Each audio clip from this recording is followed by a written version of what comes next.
Hi കൂട്ടുകാരെ, ഇന്നത്തെ എൻ്റെ പുതിയൊരു വീഡിയോയിലേക്ക് എല്ലാ കൂട്ടുകാർക്കും സ്വാഗതം. അപ്പോൾ എല്ലാവരും സുഖമായിട്ടിരിക്കുന്നോ? എല്ലാവരും വിശേഷങ്ങളൊക്കെ കമൻ്റ് ഇടണം. ഞങ്ങളും ഇവിടെ സുഖമായിട്ടിരിക്കുന്നു. പിന്നെന്താണ്, വലിയൊരു അബദ്ധം പറ്റിയിട്ടിരിക്കുക എൻ്റെ കൂട്ടുകാരെ. ഞാൻ രാവിലെയൊക്കെ ഇച്ചിരിച്ചിയൊക്കെ ആയിട്ട് കുറേശ്ശെ വീഡിയോ പിടിച്ചിട്ടിരുന്നു. അപ്പോൾ വൈകുന്നേരം ഇപ്പം ഞാൻ വീഡിയോ ഇടാമെന്ന് വിചാരിച്ച് ഇങ്ങനെ എടുത്തപ്പം എൻ്റെ വീഡിയോ ഒന്നും ഇതിനകത്തില്ല. അതെങ്ങനെയോ ഞാൻ തന്നെ ആയിരിക്കാം, എങ്ങനെയോ എന്തൊക്കെ സംഭവിച്ചത്, ഡിലേറ്റ് ആയിപ്പോയി. അപ്പം ഞാൻ കുറച്ച് ഇതിൽ കിടന്ന പഴയ വീഡിയോസൊക്കെ എടുത്ത് കളഞ്ഞായിരുന്നു, പിന്നെ സ്റ്റോറേജ് ഫുള്ളാവുമെന്ന് വിചാരിച്ചുകൊണ്ട്. അപ്പോൾ ആ കൂട്ടത്തിൽ ഇതും പോയെന്നാണ് എൻ്റെ തോന്നൽ. ഞാനിപ്പോൾ നോക്കിയപ്പോൾ ഇല്ല. പിന്നെ ഞാനിപ്പോൾ വൈകുന്നേരം മാത്രമുള്ള വീഡിയോസാണ് ഇപ്പോൾ ഇട്ടേക്കുന്നത്. പകലുള്ളതൊന്നുമില്ല, പകലുള്ളതെല്ലാം പോയി. അങ്ങനെ വലിയൊരു അബദ്ധം പറ്റിയിട്ടിരിക്കുകയാണ്. എന്ത് ചെയ്യാനാന്ന് പറ. പിന്നെ വേറെ എന്താണ്, പിന്നെ നമ്മുടെ കിണറിൻ്റെ അവിടെയൊക്കെ വേലി വെച്ചായിരുന്നു. അതൊക്കെ ഇനി നാളത്തെ വീഡിയോക്കകത്ത് ഞാൻ കാണിക്കാം കൂട്ടുകാരെ.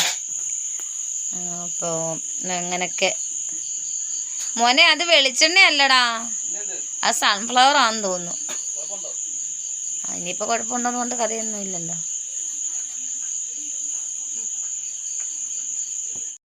മീൻതോരനകത്ത് വെളിച്ചെണ്ണയാണെന്ന് വിചാരിച്ചൊന്ന് കുഞ്ഞെടുത്ത് ഒഴിച്ച സൺഫ്ലവർ. ഇത് രണ്ടും ഒരേപോലെ ഇരിക്കുന്നതുകൊണ്ട് എളുപ്പം അങ്ങനെ അറിയാൻ പാടാ. നേരത്തെ ഞങ്ങളാണെങ്കിൽ പാം ഓയിലായിരുന്നു ഉപയോഗിക്കുന്നത്. അപ്പോൾ പാം ഓയിലും വെളിച്ചെണ്ണയാണ് തിരിച്ചറിയാൻ പറ്റുമായിരുന്നേ. അപ്പോൾ ഇപ്പോഴാണെങ്കിൽ മരുമോക്ക് പാം ഓയിൽ വേണ്ടാന്ന് പറഞ്ഞിട്ട് സൺഫ്ലവർ മതി എന്ന് പറഞ്ഞു. അങ്ങനെ ആ ഒരു കാരണത്തെ ഇപ്പോൾ ഇത് രണ്ടും ഒരു തരത്തിലും മനസ്സിലാവുന്നില്ല. ഭയങ്കര പ്രയാസമാണ്, അറിയുന്നില്ല. അപ്പോൾ അത് കാരണം കുഞ്ഞെടുത്ത് മീൻതോരനകത്ത് ഒഴിച്ചു. പിന്നെ വേറെ എന്താണ്, വേറെ എന്തൊക്കെ വിശേഷങ്ങൾ പറയണമെന്ന് വിചാരിച്ചായിരുന്നു, എല്ലാം മറന്നുപോയല്ലോ കൂട്ടുകാർ. അപ്പം മരുമോടെ വീട്ടിൽ നിന്ന് അവർ അമ്മ വിളിച്ചതിന് ഫോണിൽ കൂടെ കാര്യം പറഞ്ഞ് കുഞ്ഞിനെ വിളിക്കുന്നത്. അപ്പോൾ ബാക്കിയൊക്കെ ഉള്ള വിശേഷങ്ങൾ, വൈകുന്നേരത്തെ ഉള്ള വിശേഷങ്ങളൊക്കെ ആയിട്ടുള്ള ചെറിയൊരു വീഡിയോ ആണ് നമ്മുടെ വീഡിയോ. അപ്പോൾ എല്ലാ കൂട്ടുകാരും വീഡിയോ കാണുക. പക്ഷെ എന്ത് ചെയ്യാനാ കൂട്ടുകാർ, രാവിലത്തെ ഒന്നും പറ്റിയില്ല, എല്ലാം പോയല്ലോ. പിന്നെ വൈകുന്നേരമൊക്കെ ഉള്ളതൊക്കെ നോക്കാം. പിന്നെ ഇന്നലെ വൈകുന്നേരം എൻ്റെ രണ്ടാമത്തെ മോനെ എനിക്ക് കഴിക്കാനായിട്ട് ചിക്കൻ വറുത്തതും പിന്നെ ദോശയും ഒക്കെ വാങ്ങിച്ചായിരുന്നു. പിന്നെ വേറെ എന്താണെന്ന് വെച്ചിട്ടുണ്ടെങ്കിൽ അൽഫാമോ അങ്ങനെ അങ്ങാണ്ടൊക്കെ ഉള്ള സംഭവം. എനിക്കതൊന്നും ഇഷ്ടമല്ല കൂട്ടുകാരെ, ഞാനതൊന്നും തിന്നില്ല. ഞാൻ ദോശയും കഴിച്ചു, പഞ്ചസാര കൂട്ടി ദോശ കഴിച്ചു, പിന്നെ ചിക്കൻ വറുത്തതും കഴിച്ചു. പിന്നെ അതിന് അൽഫാമിന് അതൊന്നും ഞാൻ കഴിച്ചില്ല, എനിക്കതൊന്നും അത്ര രുചി വന്നില്ല. പിന്നെ അതൊക്കെ വീഡിയോ ഉണ്ടായിരുന്നു കൂട്ടുകാരെ, എല്ലാം പോയി. എന്തോ ചെയ്യാനാന്ന് പറ. ബാക്കി വീഡിയോസൊക്കെ കാണണം കൂട്ടുകാർ കേട്ടോ. വൈകിട്ടത്തെ മഴയ്ക്കോട് ഇവിടെ എല്ലാവരും കിടന്ന് ഉറക്കമായിരുന്നു. ഉറക്കത്തിൽ എണീറ്റിട്ട് ഇരുന്ന് സിനിമ കാണുവാണ്. കണ്ടോ, ചേട്ടൻ ഇവിടെ നിൽപ്പുണ്ടായിരുന്നു. ഞാൻ ഫോൺ എടുത്തപ്പോഴത്തേന് ചേട്ടൻ ഇവിടെ നിന്ന് ഓടിപ്പോയ കണ്ടോ. ഞാനും പുറകെ ചെന്നു, പിന്നെ പോട്ടെ വിചാരിച്ചു. അപ്പം ഞങ്ങളുടെ കൊച്ചിറക്കൻ ഇരിക്കുന്ന കണ്ടോ, ഭയങ്കര ചട്ടമ്പിയാണ് കൂട്ടുകാരെ.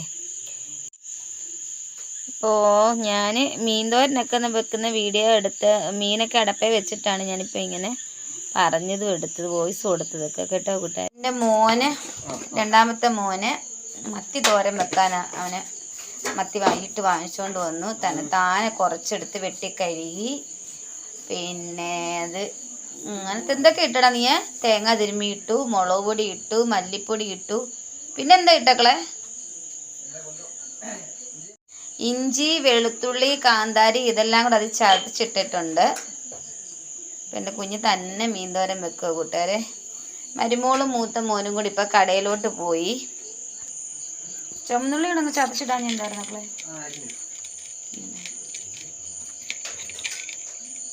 അപ്പം അങ്ങനെ എല്ലാം കൂടെ ഇളക്കട്ടെ കൂട്ടുകാരെ. ഒരു കയ്യിൽ ഫോണും പിടിച്ച് നമ്മളൊരു കൈ ചിളക്കും, നമുക്ക് അത്ര ബാലൻസ് കിട്ടത്തില്ല അല്ലേ. അപ്പം അങ്ങനെയാണ് കുഞ്ഞ് തന്നെ വെക്കുന്നത് കേട്ടോ. ഇവിടെ പിന്നെ എൻ്റെ ആമക്കളെല്ലാം തന്നെയാണെങ്കിലും അവർ ചോറും കറിയും എല്ലാം വെച്ചോളും. ഇങ്ങനെ നിർബന്ധമൊന്നുമില്ല വെച്ച് വിളമ്പി കൊടുക്കണമെന്നൊന്നും, അങ്ങനെ പ്രശ്നങ്ങളൊന്നുമില്ല അവർക്ക്. ചേട്ടനാണെങ്കിലും അങ്ങനെ തന്നെ ആഹാരങ്ങളൊക്കെ വെച്ചോളും. നമുക്കതുകൊണ്ട് വയ്യാന്ന് പറഞ്ഞിരുന്നാലും ഒരു വെന്ത് തരും. ചിലയിടത്തൊക്കെ പെൺകുട്ടികൾക്ക് വയ്യ, അല്ല ഭാര്യമാർക്ക് വയ്യാന്ന് പറഞ്ഞാൽ പിന്നെ അവർക്ക് വീട്ടിലെ ആഹാരങ്ങളും കാര്യങ്ങളും കുഞ്ഞുങ്ങളുടെ കാര്യങ്ങളും എല്ലാം കഷ്ടത്തിലാവും. ഇവിടെ പിന്നെ അങ്ങനെ ഒരു പ്രശ്നമില്ല. അപ്പം അയാൾ തന്നെ ഉപ്പിട്ടോ മോനെ പറ്റില്ലേ ഇച്ചിരി ഉപ്പും കൂടെ ഇട്ട്. അപ്പം ഞാൻ അപ്പുറത്തിരിക്കുമായിരുന്നു കേട്ടോ. അപ്പോഴയാൾ തന്നെ ഇവിടെ തേങ്ങ തിരുമുന്ന സൗണ്ട് കേട്ടോണ്ടാണ് ഞാൻ വന്നത്. പിന്നെ ഇത്രയും നടപ്പിലോട്ട് ഒഴിച്ച് കൊടുക്കട്ടെ. നല്ല കടലക്കറിയുണ്ട്. മരുമോള് വൈകുന്നേരം വെച്ചതാണ്. പുട്ടുണ്ടാക്കിയായിരുന്നു, അന്നേരം അതിന് കഴിക്കാമെന്ന് പറഞ്ഞ് കടലക്കറി വെച്ചു. അപ്പോൾ അവൾ ഏറെ വെച്ചു, അത്താഴത്തിനൂടെ അങ്ങ് എടുക്കാമെന്ന് വിചാരിച്ചോണ്ടേ. ചോറൊക്കെ വെന്ത് കേട്ടോ കൂട്ടുകാരെ. അങ്ങനെ നമ്മുടെ മീൻതോരൻ അടുപ്പത്ത് വെച്ചു. ഇത് നമ്മൾ 4 മണിക്ക് കഴിക്കാമെന്ന് വെച്ചുകൊണ്ട് പുട്ടുണ്ടാക്കിയതാണ് കൂട്ടുകാരെ. അത് കുറച്ച് എല്ലാവരും കഴിച്ചുള്ളൂ. ബാലൻസ് ദേ ഇത്രയേ ഇവിടെ ഇരിക്കുന്നു. ഇതിപ്പോൾ മൂത്ത മോൻ വരുമ്പം കഴിച്ചോളൂ. അവർ കടയിൽ പോയതാണ്, അവർ വരുമ്പോൾ അവരൊന്നും കഴിച്ചോളൂ. മോരുകറി ഉണ്ട് കൂട്ടുകാരെ. അത് മരുമോള് രാവിലെ വെച്ചതാണ് ഞാൻ ഉച്ചയ്ക്ക് കഴിക്കാനായിട്ട്. പിന്നെ ഇന്നലെ വൈകുന്നേരം വെച്ച മീൻകറിയായിരുന്നു, അത് കുറച്ച് ഇരിപ്പുണ്ടല്ലോ. അതുകൊണ്ട് തന്നെ ഇത് ഇപ്പോൾ ഇതത് കഷ്ണങ്ങളൊക്കെ കുറച്ചേ ഉള്ളൂ, ചാറേ ഉള്ളൂ. എങ്കിലും അത് മതി, മീൻ തോരനൊക്കെ ഉണ്ടല്ലോ, അത് തന്നെ ധാരാളം.